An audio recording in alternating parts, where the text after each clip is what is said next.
Você já se perguntou como é que eu faço para elaborar do zero um diagrama de comandos elétricos?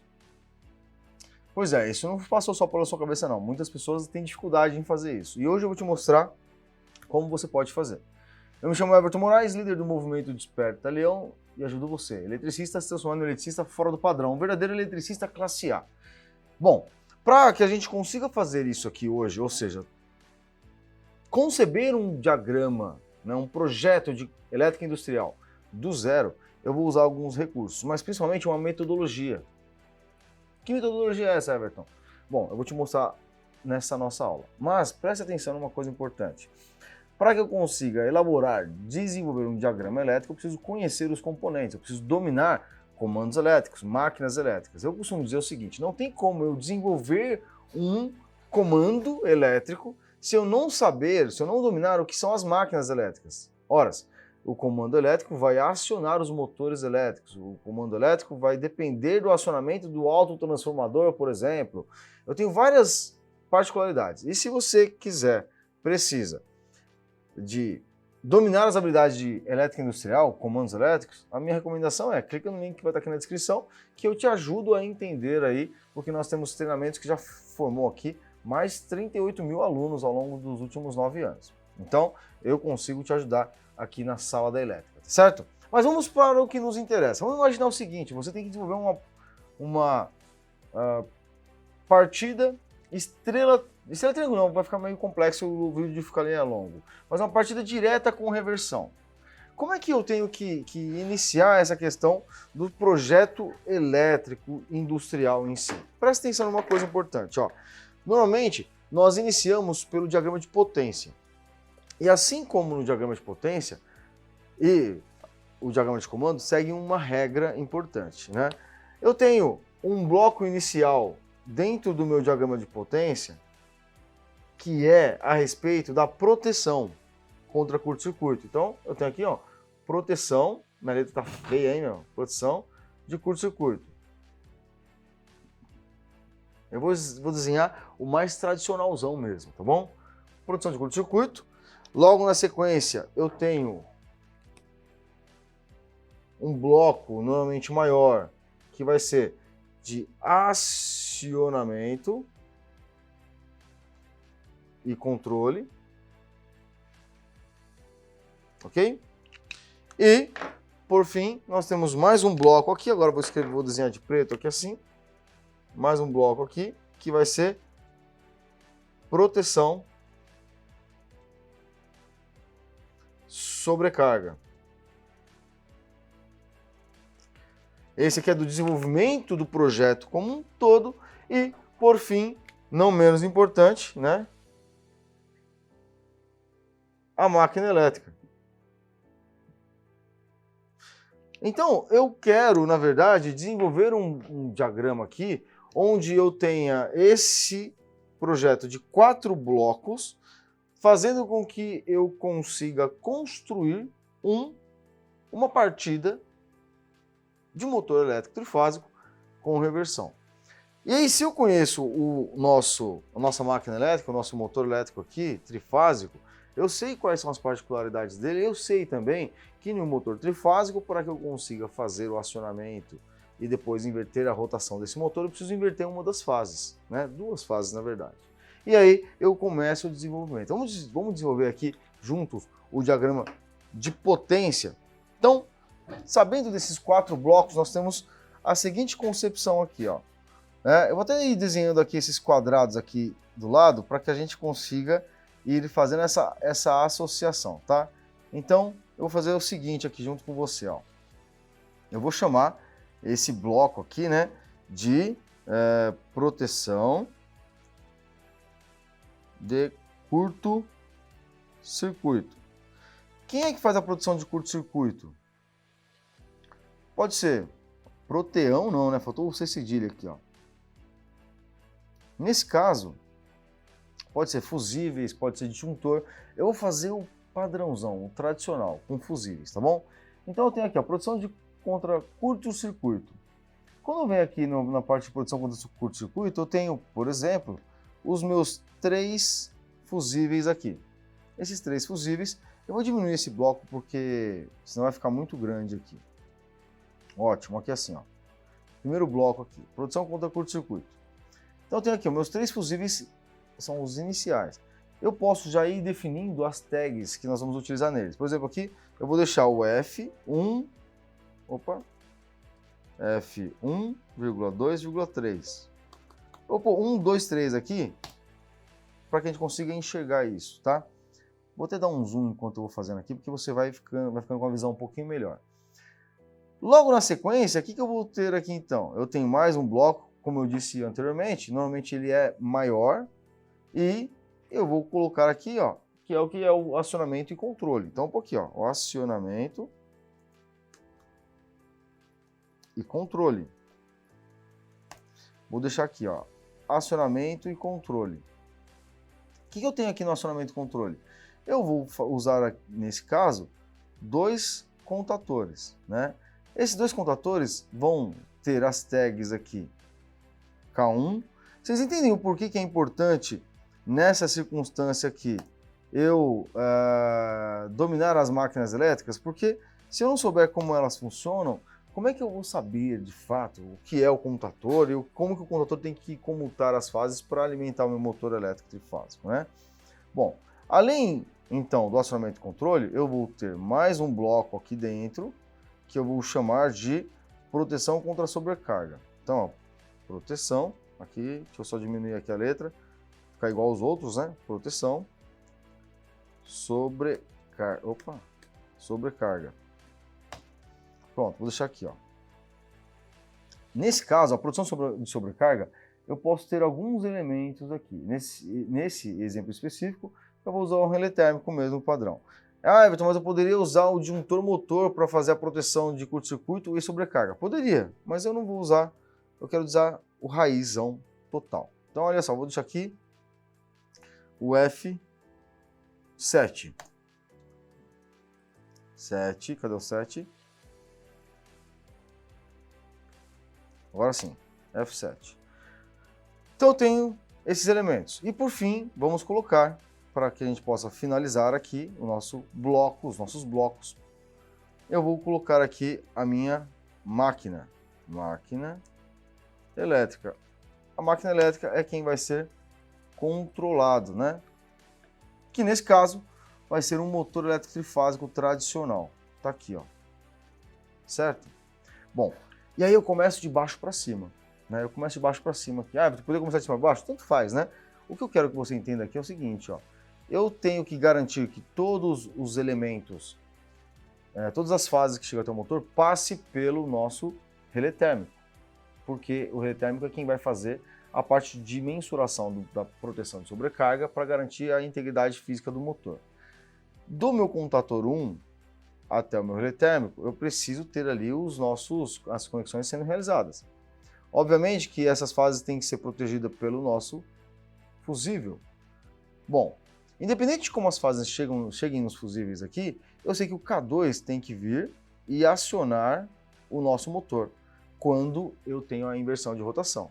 Só que a primeira coisa que eu sei que eu não posso errar aqui é esse contator K2 tem que inverter 2 das fases, mas essa inversão tem que acontecer de maneira com que as fases que saem de K2 também passem pelo nosso relé térmico. Sendo assim, eu vou colocar aqui, ó, aqui embaixo, da seguinte maneira, ó, vou colocar, por exemplo, essa fase aqui, essa outra fase aqui e essa outra fase aqui. Ótimo, então eu estou garantindo que vai haver essa inversão de fases que eu já mostro para vocês, mas que isso tudo acontece antes do relé térmico, já que ele faz a parte de produção de sobrecarga. Eu não posso proteger por sobrecarga na partida sentido horário e na anti-horário não ter a proteção, né? Então, eu também não preciso colocar 2 relés térmicos aqui, tá bom? Bom, aqui na parte superior, o que eu vou fazer? Ó? Considerando que eu tenho aqui, vamos supor que eu tenho assim, ó, R, S e T. Ou fase 1, fase 2, fase 3, L1, L2, L3, como queiram, tá? Estou só mostrando um exemplo aqui. Como é que eu teria que considerar essa ligação elétrica? Eu sei, por exemplo, que essa nossa fase aqui, ó, vai ser proveniente do R. Essa daqui, por exemplo, do S. E aqui, o T. Por que eu fiz exatamente dessa forma? Porque eu estou fazendo o seguinte aqui, ó. A fase R chega no K1, 1. Quando acionado por ele, vai até o motor U1, que é o terminal do motor. Só que essa fase R, ela pega e ela inverte através do K2 para a conexão W1, quando o motor sofre uma inversão de rotação, tá bom? Eu não vou explicar de fato aqui a fundo a partida direta com reversão. Se você quiser mais explicações sobre ela, coloca aqui nos comentários, que aí eu faço um vídeo explicando exatamente sua dúvida aí, tá? Bom, e aqui em cima, obviamente, né, eu vou fazer uma linha, vou fazer assim, ó. Vou pegar um sistema de alimentação, que tenha o sistema de proteção também, vou deixar aqui assim. Vou colocar aqui uma linha trifásica aqui assim. E, respectivamente, as minhas conexões. Everton, que software que você está usando? CAD-E-Simo, tá bom? Bom, eu tenho aqui uma potência elétrica, né? Um diagrama de potência de uma partida direta com reversão, ok? Bom, bacana. Eu sei que eu tive esse bloco, esse outro bloco, esse outro bloco, esse outro bloco para serem administrados. Dentro de um ambiente onde eu tenha que fazer, então, nesse caso, o nosso diagrama de comando, vai seguir essa mesma linha de raciocínio que eu tenho aqui, ó. Dentro do diagrama de comando, eu tenho também a questão de proteção contra curto-circuito, eu tenho os acionamentos de controle e a carga, não vou chamar de máquina, vou chamar de carga. E isso fica muito nítido e claro para nós quando a gente passa isso para o papel. Eu preciso iniciar o meu projeto com a parte de proteções. Que proteções são essas? Proteções de curto-circuito, ok? E elementos de segurança. Depois eu vou para o acionamento e controle para acionar minhas cargas. Como é que eu vou fazer isso aqui na prática? Com um diagrama funcional, né? O diagrama funcional, tradicionalmente, ele segue algumas regras. Eu vou mostrar isso para vocês ao longo do nosso projeto. Como eu sei que aqui eu tenho dois contatores que nós vamos estar utilizando no nosso diagrama, a primeira coisa que eu vou fazer aqui, ó, eu vou selecionar aqui duas bobinas aqui, ó, né? Vou chamar aqui essas bobinas de, respectivamente, K1 e K2. Por que K1 e K2? Que são exatamente as bobinas que vão acionar esse contator e esse outro contator, os contatos de potência, né, dele, certo? Então eu vou ter o seguinte, eu tenho essas duas bobinas que, a partir do momento em que eu coloco, elas são as cargas, tá bom? Então aqui dentro, ó, nós temos, né, a carga que será acionada no meu diagrama de comando. A carga são, então, as bobinas, sinaleiros, temporizadores. Eu vou vir aqui e colocar uma linha preta para representar o meu polo negativo da minha fonte de alimentação. Depois eu conecto ela aqui. Bom, tá feito aqui. Para cima, eu vou ter a parte de controle e sinalização, tá bom? Então eu tenho aqui minhas cargas. Agora eu vou colocar os meus contatos. Eu vou fazer o diagrama de comando. Eu posso começar ele de cima para baixo ou de baixo para cima. Nessa questão, olhando para um diagrama simples como esse daqui. Mas a primeira coisa que eu tenho que me atentar aqui, ó, é o seguinte. Eu vou fazer isso logo de cara, tá vendo? Ó? Eu sei que eu estou falando de um sistema onde existe um risco eminente de haver uma... Deixa eu ver aqui, ó, K2. De haver um curto-circuito se eu não fizer as coisas do jeito certo.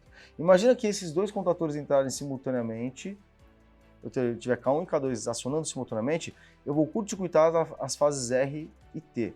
Para isso, eu já começo aqui fazendo uma espécie de intertravamento desses nossos sistemas. Então vamos lá. Ó. Vou vir aqui, vou pegar agora o cabo vermelho para simbolizar a parte positiva do nosso circuito, né? Beleza. Intertravamento aqui. Agora eu vou para a parte de acionamento, que é onde entram os nossos botões. Então vou pegar um botão do tipo pulsante aqui, ó, pulsador. Vou pegar um botão 1 e um botão 2. Vou até pôr ele mais para cima aqui, ó. A gente vai fazer uma brincadeira aqui ainda. Na sequência, eu vou colocar aqui um selo. Manja de contato de selo? Você já deve ter visto algumas aulas nossas aqui, né? Vou colocar aqui, ó, no contato de selo K1 para a linha de K1 e K2 para a linha de K2, ok? Vou colocar aqui um cabo vermelho para simbolizar. Por enquanto eu vou conectar assim, depois a gente faz uma brincadeira. Vou fazer um negócio diferente aqui com vocês. Aqui. Deixa eu só refazer essa linha aqui, ó. Jogar aqui para cima. Pronto. E fechar esse selo aqui. Eu vou deixar o selo para ficar bem nítido que é um selo. Vou deixar ele assim, ó. Não precisava, né? Eu poderia simplesmente conectar na parte superior aqui do nosso diagrama. Mas eu vou deixar assim para não ficar dúvidas nenhuma que isso aqui é um selo. O que eu fiz aqui? Eu garanti um funcionamento do meu projeto de maneira que eu consigo enxergar, ver, constatar aqui que ao apertar o botão, que eu vou chamar, por exemplo, de S1, ele vai ligar o nosso K1, vai executar o selo aqui e manter ligado. Mesma coisa quando eu ligo aqui e aciono, por exemplo, o S2, ele também vai fazer esse processo de acionar, selar e assim por diante. Só que isso não é suficiente, né? Eu preciso ainda ter aqui algumas situações de emergência. Então eu vou vir aqui e pegar um contato normalmente fechado e falar o seguinte, eu tenho aqui um botão chamado S0, que é o botão de emergência. Eu vou até colocar aqui assim, ó. Emergência, vou deixar assim, para simbolizar que ele é o nosso elemento de emergência aqui, onde ao acionar ele, desliga tudo que está para baixo. Então, minhas condições de emergências, que obrigatoriamente são contatos fechados, normalmente fechado, tem que eliminar a passagem de corrente para todo o circuito, né? Para que a gente consiga deixar isso aqui um pouco mais seguro ainda, eu ainda vou colocar um contato normalmente fechado e agora do nosso relé térmico. Deixa eu achar ele aqui, tá aqui, ó. Aqui, ó, do nosso relé térmico. Por que um contato normalmente fechado do relé térmico? Porque, na verdade, nesse caso, vou chamar ele de F7 também, ele vai na parte superior, porque caso aconteça um problema no nosso motor, ou seja, eu tenho o relé térmico sendo acionado, quer dizer que houve uma sobrecarga. Não é isso que a gente disse aqui, ó, na parte de potência? Quando eu tenho um problema no nosso relé térmico, ou seja, no F7, eu tive uma sobrecarga. Então eu tenho que colocar ele aqui de maneira com que ele também seja responsável, assim como o botão de emergência, em desligar todo o nosso circuito. Eu vou fazer ainda uma coisa interessante aqui. Eu vou vir aqui nas configurações. Bom, olha só, eu estava aqui no meio da aula e aí o KDSimo deu um problema aqui. O Bruno vai colocar, aí deu um erro aqui. E aí eu tive que reiniciar do zero. Por isso que eu dei essa pausa. Mas vamos lá. Terminei aqui para você ver. Então nós temos aqui um diagrama de potência do lado esquerdo, o diagrama de comando do lado direito. O que eu quero que vocês entendam aqui, ó?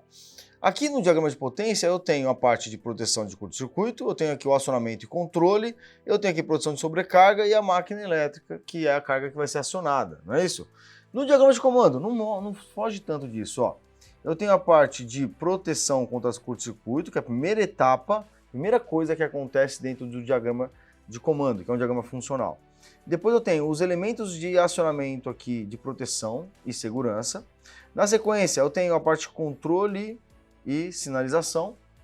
E por último aqui, ó, as cargas elétricas na base inferior. Quem são as cargas elétricas aqui? Bobinas e sinaleiros. Se eu testasse aqui agora já, salvar aqui para não dar problema, né? Eu poderia já testar aqui, por exemplo, e eu já teria o funcionamento aqui do nosso projeto. Olha só, para mim conseguir fazer o acionamento do K2, eu vou precisar desligar o sistema.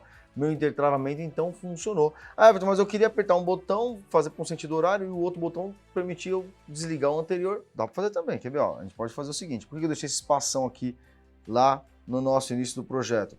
Eu pego aqui e eu vou fazer o seguinte, eu vou colocar aqui, ó, um novo botão, só que agora normalmente fechado, nessa linha e nessa linha.